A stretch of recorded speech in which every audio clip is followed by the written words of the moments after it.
buenos días. Un saludo especial en nombre de la doctora Diana Alexandra Remolina Botía, presidenta del Consejo Superior de la Judicatura y de los demás magistrados que integran la corporación.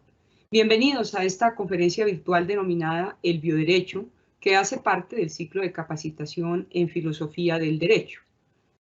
La interdisciplinariedad enriquece al mundo jurídico y presenta nuevas perspectivas de aplicación y conocimiento del derecho.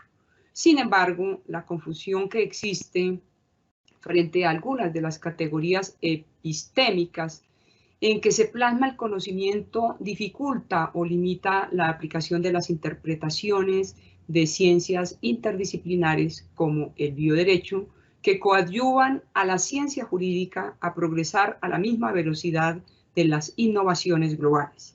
Esta conferencia pretende evidenciar algunos de estos errores en el área del bioderecho, pues representa una tarea ineludible en la actualidad, donde las ciencias biomédicas y sus inquietantes inventivas colonizan no solo el mundo como ámbito de existencia, sino que configuran nuevos modos de pensamiento, deseos, aspiraciones y expectativas que el ser humano solo justifica desde la mirada biocientífica. En el día de hoy tenemos el privilegio de contar con la participación del doctor Eric Valdés, filósofo y jurista, doctor en filosofía, postdoctor en bioética y filosofía de la Universidad de Georgetown de Estados Unidos y en Derecho de Washington College of Law. El doctor Valdés cuenta con amplia experiencia como profesor investigador de bioderecho y bioética en el prestigioso Kennedy Institute of Ethics de la Universidad de Georgetown. Además, es miembro fundador y presidente de la International Network of Bio Law, la organización académica de bioderecho más importante del mundo. Adicionalmente, cuenta con diversas publicaciones en prestigiosas editoriales y revistas. Actualmente se desempeña como profesor e investigador adjunto de bioderecho de la Universidad de Princeton en Estados Unidos. Bienvenido, doctor Eric Valdés. Es un gusto tenerlo con nosotros. Tiene el uso de la palabra. Muchas gracias, doctora Mari Lucero Novoa, directora de la Escuela Judicial. Hago también extensivo el saludo a la doctora Diana Alexandra Remolina Botía, presidenta del Consejo Superior, y a todos los servidores y servidoras judiciales y demás personas que se han conectado a esta videoconferencia. La idea, como decía la doctora Mari Lucero, es compartir con ustedes algunos insights referentes al bioderecho, un campo epistemológico, disciplinario, que no es muy desarrollado todavía en Latinoamérica, sin perjuicio de que existen ya, evidentemente, académicos vinculados al área, y varios también en Colombia, dicho sea de paso, pero evidentemente existe todavía bastante desconocimiento, confusión, con respecto a qué signifique y cuáles serían fundamentalmente los alcances del bioderecho. Y todo se reduce finalmente a una pregunta central, digamos, ¿qué es el bioderecho? Entonces yo trataré en estos minutos de intentar, ¿cierto?, clarificar y responder esa pregunta. A través de, podríamos decir, un desenmascaramiento de los erróneos desarrollos epistemológicos que han determinado en el mundo una incorrecta comprensión del bioderecho. Primero que todo, el bioderecho es un neologismo, ¿cierto?, que surge el término más o menos en la década de los 90 en Europa. Fundamentalmente por ciertas conexiones históricas y metodológicas que tiene el bioderecho europeo con la bioética estadounidense. La bioética estadounidense surge como campo disciplinario durante la segunda mitad de la década de 1970 y surge, si bien el término había sido creado mucho antes, en 1927 específicamente, por el filósofo alemán Fritz Jahr, recién la bioética comienza a ser de alguna manera desarrollada a partir de los trabajos de Van Rensselaer-Potter en el año 70, que era un oncólogo estadounidense de la Universidad de Wisconsin-Madison, y después fundamentalmente por los desarrollos epistemológicos que tiene en el Instituto Kennedy de Ética de la Universidad de Georgetown, ¿cierto? Y también en la comisión que crea el gobierno de Estados Unidos, que, digamos, finalmente concluye con la publicación del llamado Informe Belmont en 1979, donde por primera vez se identifican ciertos principios que debían regular, en este caso éticamente, las prácticas biomédicas. Si bien la biomedicina en los años 70 no era nada parecido a lo que es en la época actual, sí ya existía preocupación tanto en la agenda pública, en el espacio público, en la esfera pública y también en los entornos académicos con respecto a cómo regular, ¿cierto?, las prácticas biomédicas que en ese instante se focalizaban fundamentalmente en la investigación con sujetos humanos. Esa investigación con sujetos humanos, que era hasta ese entonces muy controversial porque no existían reglamentaciones, no existían, me refiero a reglamentaciones vinculantes, que fuesen jurídicamente vinculantes, ¿no? No existían, entonces eso señalaba una preocupación generalizada de cómo poder regular el trabajo biomédico de los científicos, de las grandes compañías, por ejemplo, farmacológicas o biocientíficas. Ocurre que en los años 80 comienzan otros desarrollos, ¿cierto? La fecundación in vitro, que implicaba, digamos, la manipulación de un gran número de embriones humanos, y también comienza la investigación en laboratorio de embriones humanos, ¿cierto? Y se van desarrollando así un montón de otras prácticas genéticas, como el diagnóstico genético preimplantacional, que pueden tener, evidentemente, consecuencias muy complejas, ¿cierto? Tanto éticas como jurídicas. La Unión Europea, en ese entonces, lo que busca es generar una regulación que fuese transversal a todos los países miembros. Pero ellos no contaban con los elementos ni procedimentales, ni epistemológicos, ni conceptuales para desarrollar jurisprudencia, por ejemplo, a través del Consejo de Europa o de la Corte Europea de Derechos Humanos, ni tampoco contaban con los elementos, digamos, de conocimientos fundamentales que les permitiese generar una regulación, un universo normativo que fuese compartido por todos los países miembros. Entonces, lo que ellos pensaron, los juristas europeos en ese entonces, ¿cierto?, en la década de los 80, lo que pensaron es que a lo mejor ellos, para lograr esa regulación transversal que fuese jurídicamente vinculante, lo que debían hacer era aprender bioética. ¿Por qué? Porque la bioética ya llevaba un tiempo en el mundo haciéndose cargo de estas cuestiones, pero desde una perspectiva ética. Pero todo el aspecto procedimental, digamos, todos los entornos metodológicos de la bioética podían ser extendidos de manera analógica al campo jurídico, pensaron estos juristas europeos. Por lo tanto, lo que hicieron fue enviar a mucha gente a prepararse a Georgetown, ¿cierto?, al otro lado del océano, a hacer los programas, ¿cierto?, que tenía Georgetown de bioética, incluidos maestrías y doctorados.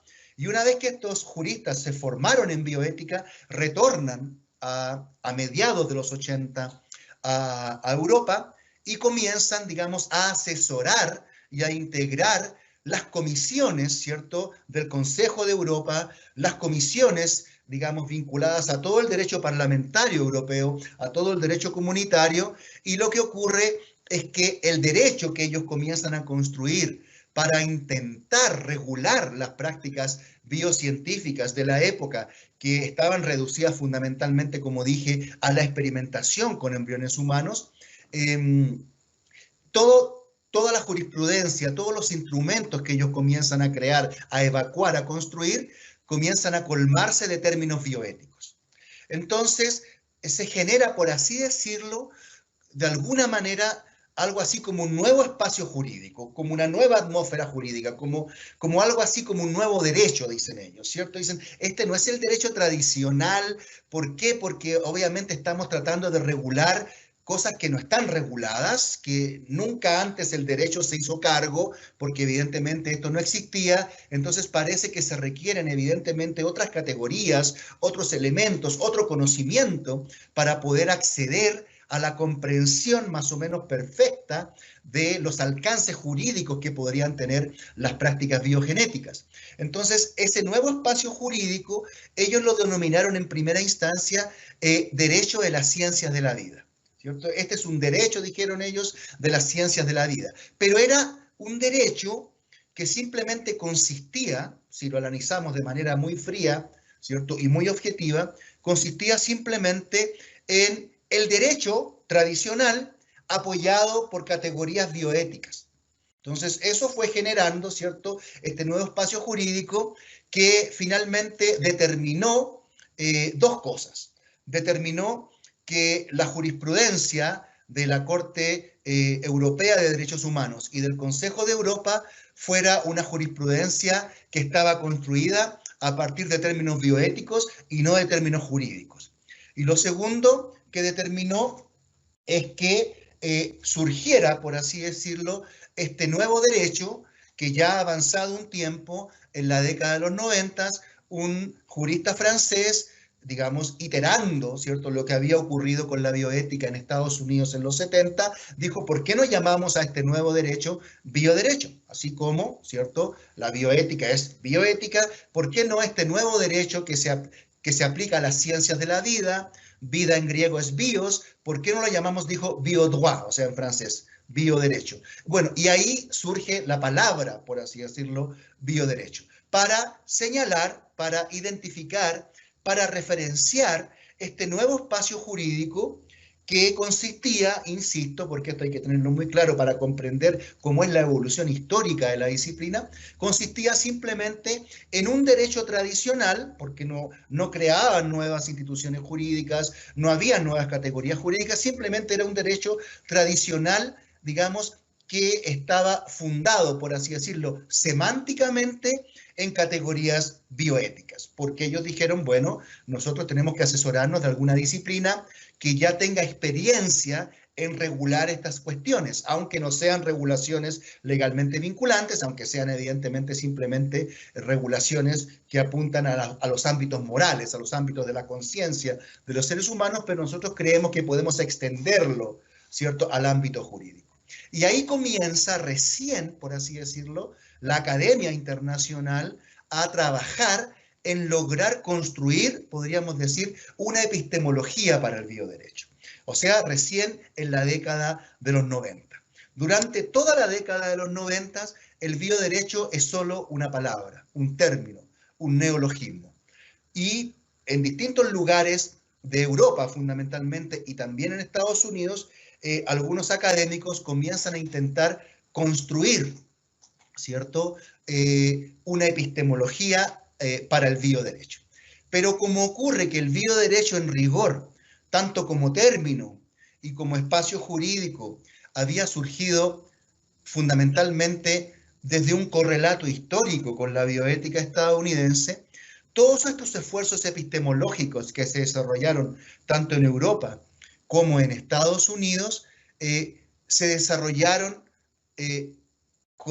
desde una vinculación, desde una relación muy estrecha con la bioética, ¿cierto? Y durante mucho tiempo, ¿cierto?, fueron eclosionando, fueron desplegándose distintas concepciones del bioderecho que fueron conviviendo en el mundo, pero sin darse cuenta de que existían.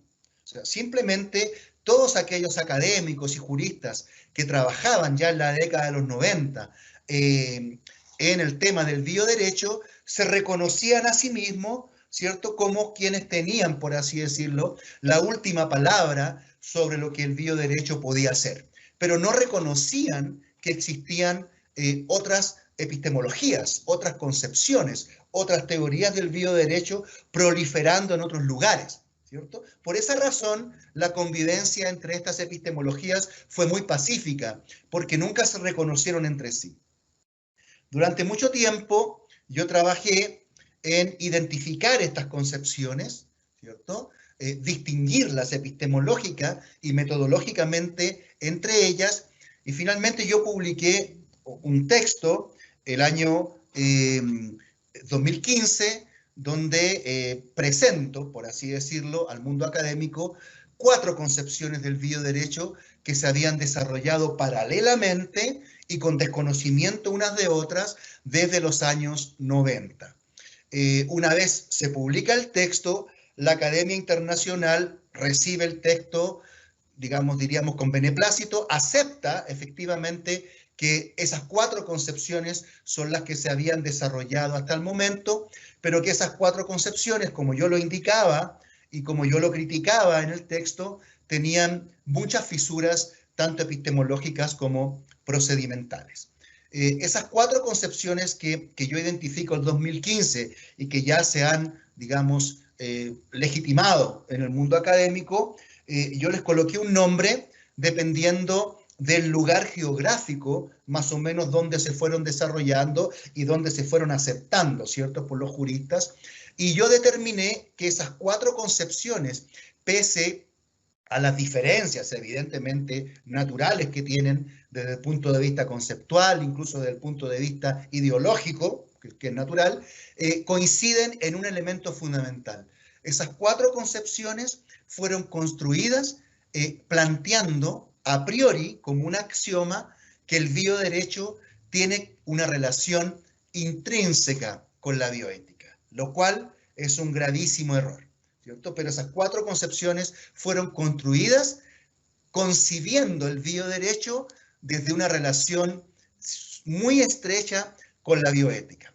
Y eso evidentemente no solamente es un error epistemológico, sino también un error metodológico, y fundamentalmente a eso se debió el fracaso de las 4 concepciones para generar realmente un nuevo espacio biojurídico que fuese vinculante. Si bien el objeto de estudio, por así decirlo, de la bioética y del bioderecho es muy similar, porque ambos se concentran en los entornos biomédicos, biocientíficos y en la conflictividad, ¿cierto?, ya sea ética o jurídica, que puedan implicar esas nuevas prácticas.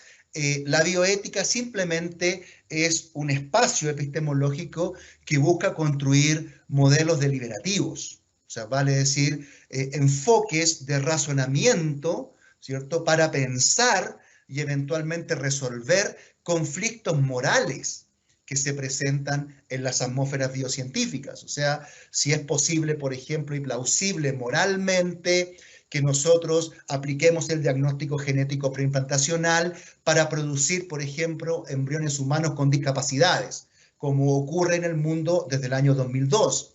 La primera vez que el diagnóstico genético preimplantacional, por ejemplo, se aplica a petición de una pareja de madres sordas, eran lesbianas, casadas entre sí, querían tener un hijo sordo, entonces solicitan el diagnóstico genético preimplantacional para producir un embrión con el gen de la sordera, lo cual fue exitoso. El niño ya tiene 17 años, se llama Govin.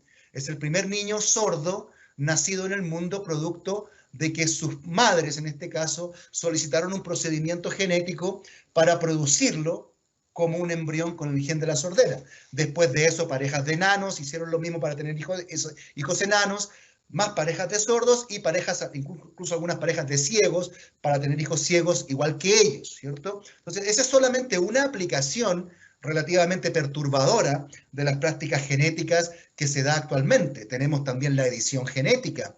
No es casualidad que el Premio Nobel de Química el año pasado se haya otorgado a Jennifer Doudna y Emmanuelle Charpentier, que son las creadoras en 2012 del procedimiento del CRISPR-Cas9, o sea, de edición genética, que permite, dicho en una frase muy simple, editar, modificar a voluntad el genoma humano o el genoma de cualquier organismo. Tú puedes introducir o extraer cualquier gen y cualquier característica o condición genética de un organismo a voluntad. Tú puedes introducir cualquier característica genética en un individuo a partir de la decisión genética a nivel embrionario o a nivel fetal, como ya se ha hecho en el mundo. En el 2018, Yang Qiu, el científico chino, extrajo el gen del SIDA de 2 gemelas en estado fetal en el vientre de la madre a través del procedimiento del CRISPR-Cas9, de la edición genética. Y así hay muchas otras prácticas que, si bien pueden ser aplicadas con fines terapéuticos, también pueden ser aplicadas o con fines eugenésicos, con fines cosméticos, con fines estéticos, incluso con fines disgenésicos, ¿cierto? Como es el caso de producir seres humanos con discapacidades, como ya ocurre desde el año 2002. Entonces, bien, la bioética es eficiente en determinar modelos deliberativos para razonar sobre estos casos y generar cierta plataforma de decisión para determinar qué sería lo moralmente plausible hacer en esos casos. Pero la bioética jamás ha sido capaz de construir un modelo que sea jurídicamente vinculante, vale decir, que de construir normas, ¿cierto? De construir un universo normativo donde esas prácticas queden juridificadas, por así decirlo. Lo que busca el bioderecho es justamente eso. O sea, el bioderecho no busca simplemente construir un modelo para deliberar, para razonar, para determinar plausibilidad moral de una práctica. Lo que tiene que buscar el bioderecho es generar regulación que sea legalmente vinculante, ¿cierto?, para las prácticas biocientíficas, biomédicas, biotecnológicas. Y lo que buscaron estas 4, ¿cierto?, epistemologías que yo identifiqué, era precisamente eso. Pero como lo buscaron desde una vinculación tan cercana a la bioética, claramente fracasaron. Estas 4 epistemologías yo las distinguí como la concepción europea, que es una concepción que es la primera concepción, ¿cierto?, que surge en el mundo en el año 2000 con los trabajos de los juristas y filósofos daneses Jacob Dahl Rentorf y Peter Kemp, ¿cierto? Ellos publican un libro en 2 tomos el año 2000, que es considerado como la Biblia del bioderecho europeo. Es un texto que se llama, traducido al español, algo así como Principios éticos básicos de la bioética y el bioderecho europeo. Está en 2 tomos publicado. Y es la concepción que, diríamos nosotros, primó fundamentalmente en todo el centro y norte de Europa. O sea, incluido países como los Países Bajos, Bélgica, Alemania, obviamente los países nórdicos e Inglaterra, ¿cierto? Y esa concepción entendió el bioderecho algo así como una bioética juridificada. Ellos toman principios de moral común, principios universales de moral común como dignidad, como vulnerabilidad, integridad, autonomía, que son principios que ellos mismos lo definen como principios éticos, pero de alguna manera ellos intentan darle un valor jurídico a esos principios. Pero es un valor jurídico que se superpone con el valor ético, porque por algo ellos llaman a su libro Principios éticos básicos de la bioética y el bioderecho europeo, o sea que son principios que indistintamente pueden funcionar como principios éticos o como principios jurídicos, pero como esa juridificación o supuesta juridificación de principios morales, prima facie, generales, ¿cierto? Digamos, preexistentes, algo así como leyes naturales, y autoevidentes a las conciencias de los individuos que estén comprometidos con la ética y con el derecho, son principios en última instancia éticos que evidentemente no pueden ser transformados arbitrariamente en principios jurídicos. Por lo tanto, la supuesta juridificación de esos principios es falsa, aunque ellos evidentemente entienden el bioderecho como un conjunto de principios de bioética que se pueden eventualmente juridificar. Entonces, esa es como la primera concepción, ¿cierto? La concepción europea. La segunda concepción es la concepción mediterránea, que yo la mencioné, la llamé de esa manera, porque es una concepción que primó durante muchos años en el pensamiento de los juristas franceses, italianos y españoles, o sea, en el sur de Europa, ¿cierto? Y esta concepción mediterránea entendió el bioderecho como parte de la bioética. vale decir como una subdisciplina, por así decirlo.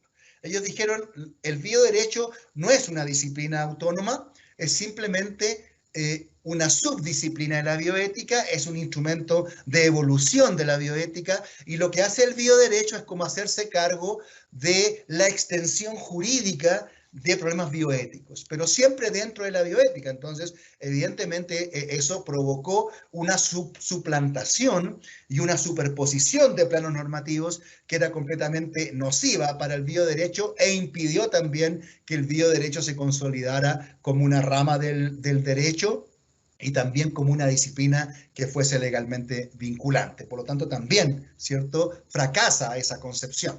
La tercera concepción es la concepción internacional, ¿cierto?, que yo la llamé así porque existe un conjunto de instrumentos evacuados por la Unión Europea y por la UNESCO fundamentalmente, que se conocen como International Biolaw, o sea, como bioderecho internacional. Pero simplemente son convenciones, declaraciones señaladas por la UNESCO o por la Unión Europea que contienen una constelación enorme de recomendaciones a los estados para que ellos, en caso de así considerarlo pertinente, traten de positivizarlas, ¿cierto? Tenemos la Declaración Universal de Biomedicina y Derechos Humanos, la Convención de Oviedo, la Declaración Universal sobre el Genoma Humano, etc. Entonces nosotros vemos ahí que son una cantidad de recomendaciones, pero no vinculantes. Son eso, recomendaciones, disposiciones, ¿cierto?, de un derecho, de un supuesto derecho internacional europeo,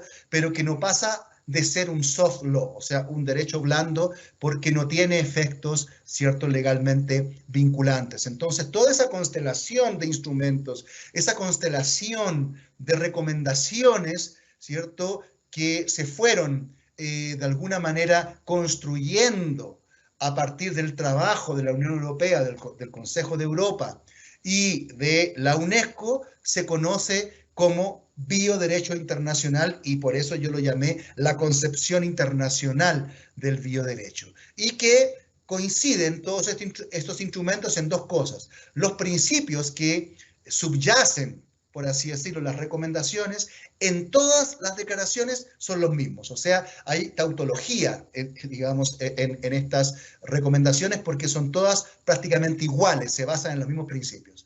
Y la segunda gran coincidencia es que todas estas declaraciones y convenciones, todos esos instrumentos del bioderecho internacional, ¿cierto?, se basan en un principio cúspide, que es la dignidad, pero ninguno define el contenido de la dignidad, por lo tanto se transforma en un principio muy difuso y que contribuye precisamente a que los efectos de este bioderecho internacional no sean legalmente vinculantes.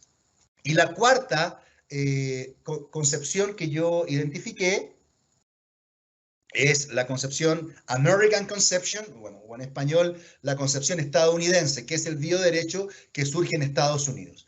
Como Estados Unidos tiene un sistema jurídico realista, vale decir, un sistema que va construyendo el derecho en las cortes, ¿cierto?, a partir del precedente, ¿cierto?, lo que ocurrió es que cuando comienzan a llegar los primeros casos, ¿cierto?, diríamos de interés biojurídico, vinculados fundamentalmente a temas de propiedad de información genética, fueron los primeros casos que fueron llegando a las cortes estadounidenses. Los jueces, como tampoco contaban con el conocimiento suficiente para conocer y sancionar los casos, recurrieron a la bioética. Entonces, lo que ocurrió fue algo así como una colonización de la bioética en las sentencias de las cortes estadounidenses. Todas las sentencias que fueron evacuándose en las cortes estadounidenses sobre problemas de interés biojurídico, lo hicieron a partir de una semántica y un lenguaje bioético. Entonces, simplemente el bioderecho, lo que ellos llamaron biolaw, ¿cierto?, es simplemente un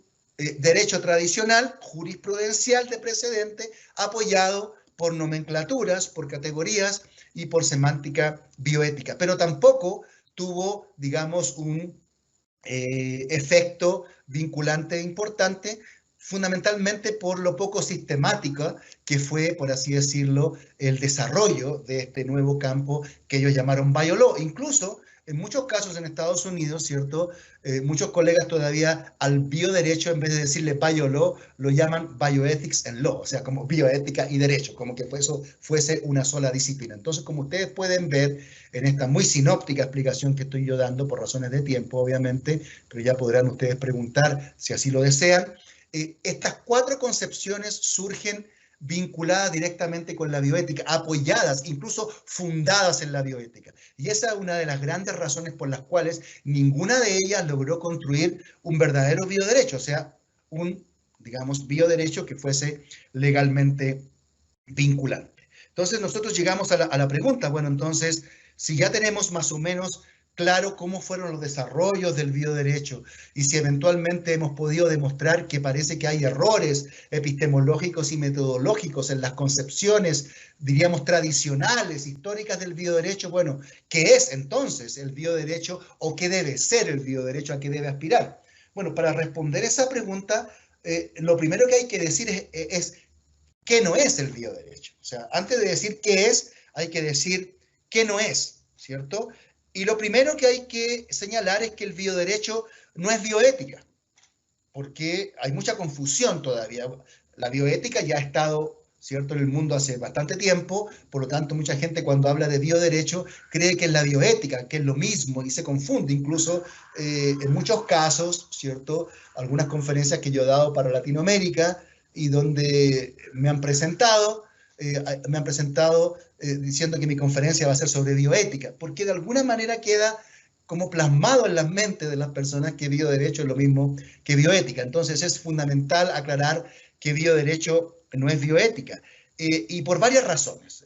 La primera razón es que el bioderecho habita un universo normativo diferente al de la bioética, porque, como dije, la bioética simplemente construye modelos de deliberación, pero el bioderecho impacta los entornos legales, porque el bioderecho es capaz de engendrar normas legalmente vinculantes para gobernar las biociencias y las nuevas tecnologías. Por lo tanto, el hábitat, por así decirlo, natural del bioderecho es el derecho y no la ética. Lo segundo es que el bioderecho no es parte de la bioética, bajo ningún punto de vista. Decir que el bioderecho es parte de la bioética es tan extravagante como afirmar que el derecho es parte de la ética. Esto es equivalente, es una afirmación equivalente. Creer que el bioderecho estudia la bioética en vez de la biomedicina es un profundo error epistemológico. Pensar que el bioderecho es parásito de la bioética evidentemente causa confusión epistemológica e implica una superposición nociva de planos normativos entre un universo jurídico y un universo ético. Lo tercero es que en todos los casos de todas las concepciones el bioderecho trabaja con principios morales. Salvo que nosotros asumamos una posición extremadamente naturalista del bioderecho, y que no es el caso, podríamos aceptar que el bioderecho sería algo así como eso, como una bioética, digamos, trabajando en el ámbito del derecho. Pero tolerar esa tautología, evidentemente, implicaría apoyar una afirmación insostenible. Sería apoyar que no existen diferencias entre la bioética y el bioderecho, que sería como decir que no existen diferencias entre la ética y el derecho. Por lo tanto, tampoco eso es sostenible ni plausible. En cuarto lugar, yo podría decir que, como han señalado algunas concepciones, que el hecho de afirmar que el bioderecho juridifica la bioética o que la bioética moraliza el bioderecho, que es lo que ha ocurrido un poco en Estados Unidos, ¿no? Es una afirmación completamente extravagante. Sin negar, evidentemente, que ha existido una relación entre ambos campos, más bien histórica, ¿cierto? Su contenido normativo es completamente diferente, es bastante diferente. El contenido normativo de principios bioéticos, por ejemplo, alcanza solo para deliberar moralmente sobre ciertas situaciones. el contenido normativo de cualquier norma, ¿cierto?, que emerja desde un universo biojurídico tiene que ser legalmente vinculante, evidentemente. Entonces, no es correcto afirmar que pueda existir una mutua colonización, ¿cierto?, entre ambos campos. Señalar, digamos, afirmar aquello es afirmar que el bioderecho no podría ser entendido sin la bioética, ¿cierto? Y eso evidentemente no es así. Nosotros podemos entender y desarrollar el bioderecho independientemente de la bioética, digamos, desembarazado de la bioética, descontaminado, por así decirlo, de la bioética, así como nosotros podemos entender el derecho sin la ética, sin negar que evidentemente hay correlato, ¿cierto?, entre normas morales y normas jurídicas. Puede ser un correlato contingente, no necesario o causal, pero sin negar eso, tenemos que separar evidentemente ambas atmósferas normativas. Entonces, por lo tanto, hay varias razones que nos permiten, digamos, señalar diferencias entre la bioética y el bioderecho. Lo otro que hay que señalar es que el bioderecho no es una rama tradicional del derecho. O sea, el bioderecho no es ninguna rama conocida del derecho, es una nueva rama del bioderecho, ¿cierto? Es cierto que ha existido lo que yo llamé una crisis de la jurisdicción del bioderecho, ¿cierto? Uno se podría preguntar, bueno, ¿de dónde viene la autoridad del bioderecho? ¿De dónde proviene? Estas cuatro concepciones dijeron, bueno, de la bioética. Es falso. Entonces uno podríamos preguntarlo, ¿por qué podríamos considerar el bioderecho digamos, un dispositivo jurídico convincente para crear regulación sobre las prácticas biomédicas? Y finalmente podríamos preguntarnos, bueno, ¿quiénes son los que tienen que desarrollar los aspectos biojurídicos o quiénes son aquellos que tienen que ejercer la profesión biojurídica, ¿cierto? Y ocurrió que producto de estas cuatro concepciones, evidentemente, se generó una crisis en saber, bueno, quiénes deben ser. Los bioeticistas, los juristas están preparados para llevar a cabo esta situación, ¿cierto? Porque al final del día la gente siempre fue reconociendo a la bioética y como el campo más autorizado, ¿cierto?, para aumentar de alguna manera la precisión en analizar y gobernar finalmente desarrollos biocientíficos, pero como hemos visto, simplemente lo lograron a partir de generar modelos de deliberación moral, pero jamás construyendo, ¿cierto?, un entorno que fuese jurídicamente vinculante. Entonces, evidentemente, el bioderecho debe separarse de esa concepción no solo de la bioética, sino también del derecho tradicional. El bioderecho no es una multidisciplina, como sí ha sido definida la bioética, aunque evidentemente despliega una dimensión epistemológica que es multifactorial, evidentemente que sí. Pero el bioderecho está focalizado en los conflictos jurídicos que emergen de los entornos biocientíficos. Y evidentemente lo que busca es regularlos, ¿cierto? Y en esa búsqueda de regulación jurídicamente vinculante tiene que comerciar evidentemente con otros campos disciplinarios, como la ética, como la ciencia, y también con el mismo derecho tradicional. Pero esta interacción, ¿cierto?, e influencia del bioderecho sobre otros universos legales, ¿cierto?, como otras ramas del derecho, lo convierten más bien en una transdisciplina, más que una, ¿cierto?, multidisciplina. O sea, una epistemología que se irradia hacia otras ramas del derecho, porque el bioderecho lo que puede hacer es perfeccionar otras ramas del derecho. Si el bioderecho logra, por ejemplo, deconstruir y determinar nuevos regímenes de filiación para niños que tienen, por ejemplo, en la época actual, 3 padres genéticos y no 2, como todos nosotros, o sea, niños que han surgido de transferencias mitocondriales, donde tienen genes de 2 madres y de un padre, o sea, son niños que genética y jurídicamente tienen 2 madres y un padre, o sea, 3 padres. Entonces, generar nuevos regímenes de filiación para eso es contribuir al perfeccionamiento del derecho de familia. Identificar nuevos daños, todo un nuevo catálogo de daños que puedan ser operados por las biociencias en los organismos humanos o organismos no humanos, evidentemente enriquece todo el derecho, por ejemplo, administrativo. O sea, se puede identificar todo un nuevo régimen, ¿cierto?, de responsabilidad extracontractual, por ejemplo, del Estado por falla en la aplicación de técnicas genéticas en individuos humanos, ¿cierto? Y se identifica todo un nuevo catálogo de daños que supera epistemológicamente por mucho el daño a la salud, que que podríamos decir que es el concepto de daño más evolucionado, ¿cierto?, que tiene la jurisprudencia del Consejo de Estado en Colombia. Entonces, evidentemente, el bioderecho también aporta eso. Si nosotros logramos descubrir, ¿cierto?, cómo perfeccionar la regulación del delito de manipulación genética, distinguiendo entre prácticas somáticas, entre prácticas germinales, distinguiendo entre distintos tipos de prácticas genéticas, de modificación genética, distinguiendo entre modificación genética digenésica y eugenésica, cosas que no hace el artículo 132 del Código Penal de Colombia, ¿cierto? Estamos perfeccionando claramente el derecho penal y además estamos identificando toda una nueva constelación de bienes jurídicos que deberían tutelarse más allá del simple genotipo.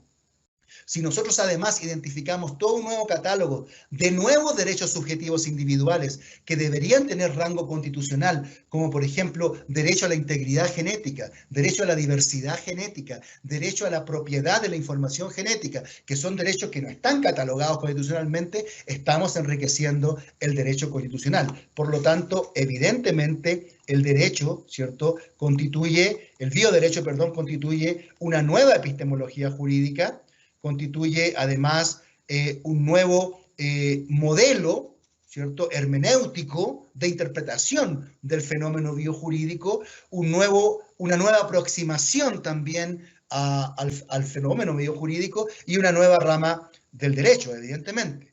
Es una nueva epistemología claramente porque posee dimensiones conceptuales e institucionales completamente reconocibles. O sea, el bioderecho posee desarrollos conceptuales ya en el mundo y posee evidentemente también plataformas institucionales que así lo sustentan. Pero fundamentalmente el bioderecho es una nueva rama del derecho y es una nueva rama del derecho fundamentalmente, ¿cierto?, por tres razones. Primero, porque por su objeto de estudio. El bioderecho posee un objeto de estudio que no comparte ninguna otra rama del derecho. O sea, el objeto de estudio del bioderecho es preciso y único. Esto significa que ninguna otra rama del derecho tiene como propósito fundamental estudiar, entender y regular las prácticas biocientíficas de última generación. Ese objeto de estudio lo tiene solo el bioderecho. Es una rama que se dedica precisamente a buscar y construir universos regulatorios para gobernar de manera jurídicamente vinculante las prácticas biocientíficas de última generación. En segundo lugar, la segunda característica que hace al bioderecho una nueva rama del derecho es su alcance regulatorio, ¿cierto? A diferencia, ¿cierto?, de otras ramas del derecho que fundamentalmente funcionan a nivel local o nacional, o sea, que regulan dentro del sistema jurídico, una regulación biojurídica tiene alcance internacional y lo tiene de manera intrínseca. Como las prácticas biogenéticas son iguales en todo el mundo, si yo genero una plataforma convincente, jurídica, para regular, por ejemplo, la edición genética de embriones con propósitos digenésicos, ¿cierto?, la regulación que yo genero en Estados Unidos o en Colombia me sirve para Mozambique, para Kenia, para Armenia, para cualquier país del mundo. El alcance intrínseco, inherente de la regulación que genera el bioderecho es internacional y trasciende los ámbitos evidentemente locales. El bioderecho es un derecho intercultural e interjurisdiccional.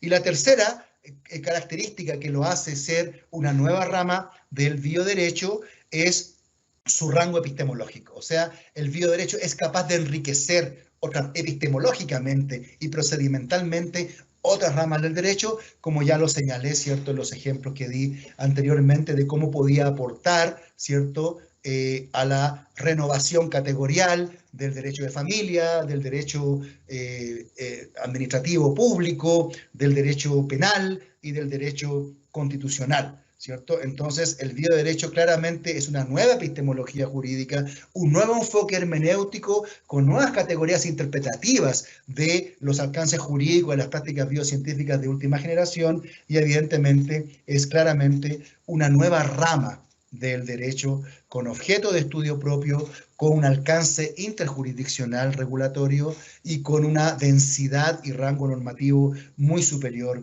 a otras ramas. Entonces, yo podría decir como dos grandes conclusiones simplemente es que para que nos quede más o menos en la retina, es que el bioderecho no es ni bioética, por todas las razones ya que he señalado, ni tampoco es un derecho tradicional o el mismo derecho de siempre trabajando sobre nuevos problemas, ni tampoco es una rama tradicional del derecho, sino que es una nueva rama del derecho. No es, por así decirlo, un nuevo derecho que venga a reemplazar el derecho ya habido, no. Es una nueva rama del derecho que enriquece otras ramas del derecho y que optimiza y perfecciona al derecho en sí mismo, porque lo que finalmente busca el bioderecho es llevar a las regulaciones más justicia, o sea, regular con mucha más precisión y otorgarle mucha más justicia y seguridad jurídica a los ordenamientos normativos del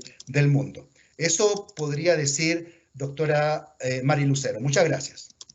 Agradecimiento especial al doctor Eric Valdés por su muy interesante disertación acerca de este tema tan actual y tan vigente. Vamos al fragmento de las preguntas, doctor Valdés. Y la primera, ¿por qué es relevante la inclusión de los preceptos de bioderecho dentro de los sistemas jurídicos latinoamericanos? Bueno, creo que acabo de responder esa pregunta en mi última conclusión, ¿cierto? Porque evidentemente lo voy a responder con un ejemplo, ¿cierto? Recurriendo al artículo 132 del Código Penal que regula precisamente el delito de manipulación genética. Ese artículo, ¿cierto? Evidentemente el legislador pensó, en términos generales, me imagino, en las prácticas biocientíficas y trató de generar una regulación que fuese relativamente eficiente para eso. Lo primero que hay que decir es que las prácticas biocientíficas no son ajenas al mundo colombiano, ¿no? No pensemos que esto no está ocurriendo en Colombia. En Colombia, por ejemplo, se realiza diagnóstico genético preimplantacional. Sería perfectamente posible que el día de mañana, por ejemplo, una pareja de sordos solicitaran el diagnóstico genético preimplantacional para producir un embrión con el gen de la sordera. En rigor, no habría problemas de acuerdo a la jurisdicción y regulación colombiana. ¿Por qué? Porque el artículo 132 dice que la única práctica genética que está prohibida es aquella que lesiona el genotipo. Pero el genotipo, doctora, solamente se puede lesionar a través de una práctica genética germinal. Si en Colombia, en Bogotá, por ejemplo, se realizara esa práctica genética por vía somática, no se lesiona el bien jurídico, por lo tanto, no existiría delito. Carecería de, no sería un acto antijurídico. Entonces, si el genetista en la clínica STEM, por ejemplo, en Colombia, tuviese la precaución de realizar esa práctica genética por vía somática y no germinal, no estaría lesionando el bien jurídico, por lo tanto no estaría incurriendo en un delito.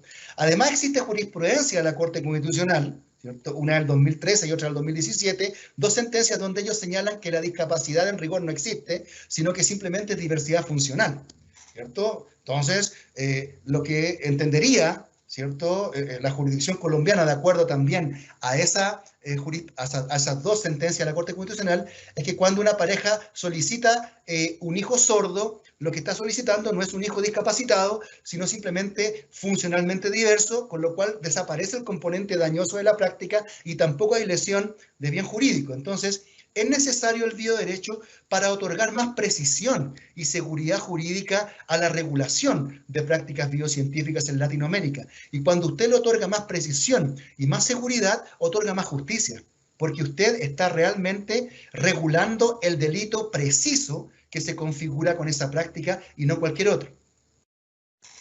Doctor Valdés, ¿cómo se materializan judicialmente los preceptos que propone el bioderecho?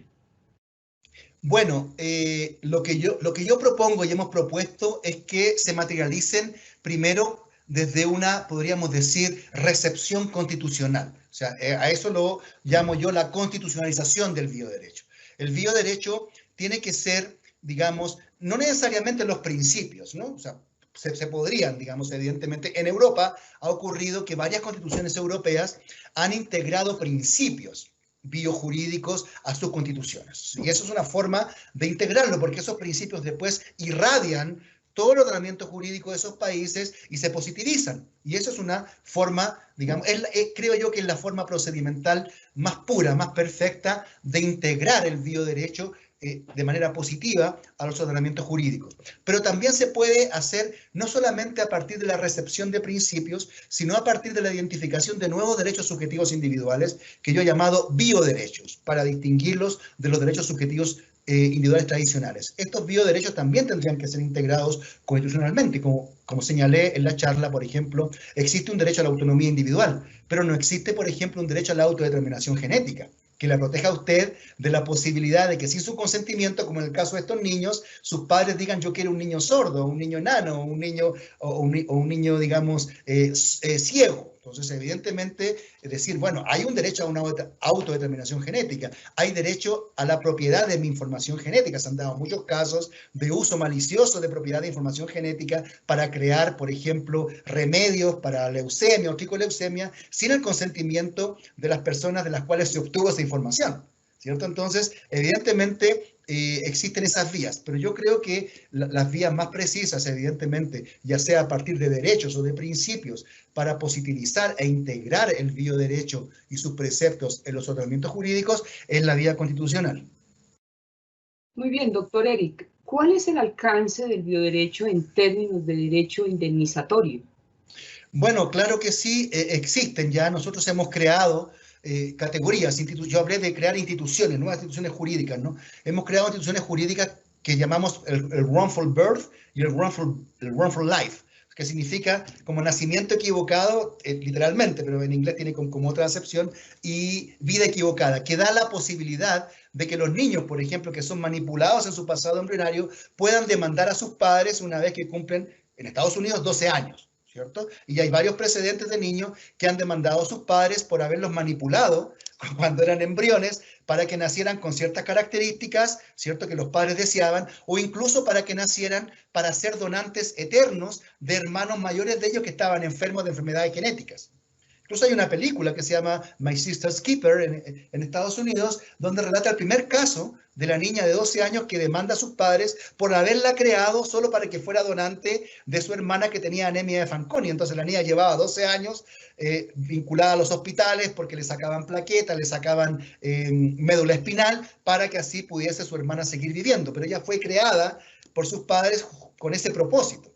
Entonces, ahí tenemos nosotros, ¿cierto?, el concepto, ¿cierto?, de wrongful life, o sea, el niño puede demandar. Y wrongful birth es cuando los padres, por ejemplo, solicitan por ejemplo, una edición genética para que su hijo tenga ciertas características, digamos, beneficiosas, podríamos decir, eugenésicas, y de alguna manera el genetista equivoca y no logra, digamos, ¿cierto?, esas características. Eso le da la posibilidad, por wrongful birth, que se llama, de demandar los padres al genetista, incluso demandar al Estado si la práctica se realizó en un establecimiento público. Entonces existe la posibilidad de llevar los casos no solamente a un nivel indemnizatorio, ¿cierto?, ya sea civil o también, digamos, público o administrativo, sino también a sede penal, porque en muchos de estos casos esto genera responsabilidad penal y no solamente civil. ¿Por qué? Porque en bioderecho nosotros entendemos que en las prácticas biomédicas siempre las obligaciones de los biogenetistas son de resultados y no de medios. Entonces sí, ya existen ámbitos biojurídicos donde es posible perfectamente y donde ya hay muchos precedentes donde evidentemente se han solicitado indemnizaciones y reparaciones por prácticas genéticas realizadas en el pasado embrionario de muchos seres humanos. Muy bien, doctor Eric, una última pregunta. ¿Qué papel, qué rol fundamental juega la ética frente al bioderecho? Bueno, yo pienso que puede haber coincidencia entre el contenido de una norma biojurídica y una norma moral. Yo creo que es más deseable, ¿ya? O sea, yo no yo no soy yo naturalista, pero tampoco soy positivista. Yo más bien soy, yo me declaro como un cognitivista jurídico, por así decirlo. Entonces, lo que sí yo no creo es que exista una relación causal, por así decirlo, entre la ética y el derecho. O sea, de que el derecho dependa de la ética. O que toda norma jurídica tenga que ser, por así decirlo, un reflejo de una norma moral. No, yo no creo en eso. Pero sí creo que es deseable que en un ordenamiento jurídico exista compatibilidad fundamentalmente en el contenido de una norma. O sea, a mí me cuesta mucho pensar que un ordenamiento jurídico pueda ser exitoso con un universo de normas jurídicas inmorales, por así decirlo, ¿cierto? O sea, me cuesta pensar que podría existir, digamos, alguna posibilidad de éxito o de cohesión social en tal ordenamiento jurídico. Entonces, para mí es preferible que una norma jurídica tenga contenido moral, porque de otro modo tendríamos que terminar agradeciéndole a los nazis, ¿no? Donde evidentemente el derecho funcionaba perfectamente porque todas las normas habían sido decretadas por un organismo destinado a ese efecto, en un tiempo y en un espacio, en espacios jurisdiccionales, digamos, que eran legítimos, etcétera, pero las normas eran completamente inmorales. Entonces, evidentemente, ahí se produce una fractura. Entonces, yo creo que si bien la ética no tiene una incidencia necesaria o causal en el derecho, sí es necesario que tenga una incidencia contingente, podría decir.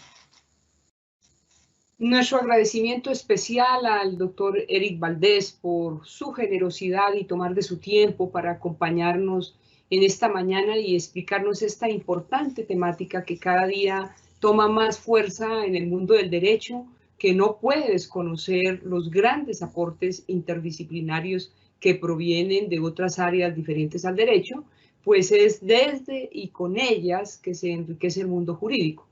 También por explicarnos de forma detallada, práctica, el fundamento epistemológico y las implicaciones del bioderecho, que se ha convertido en una valiosa perspectiva interdisciplinar que da una nueva luz al mundo jurídico. Nuestro agradecimiento especial también a todos los servidores y servidoras judiciales y a las personas que en general se han conectado a esta conferencia y que de una u otra manera interactúan en el sector justicia. A propósito del tema de hoy, nos despedimos con una frase del activista estadounidense Martin Luther King. El arco del universo moral es largo, pero se inclina hacia la justicia. Muchas gracias, feliz resto de día para todos y para todas.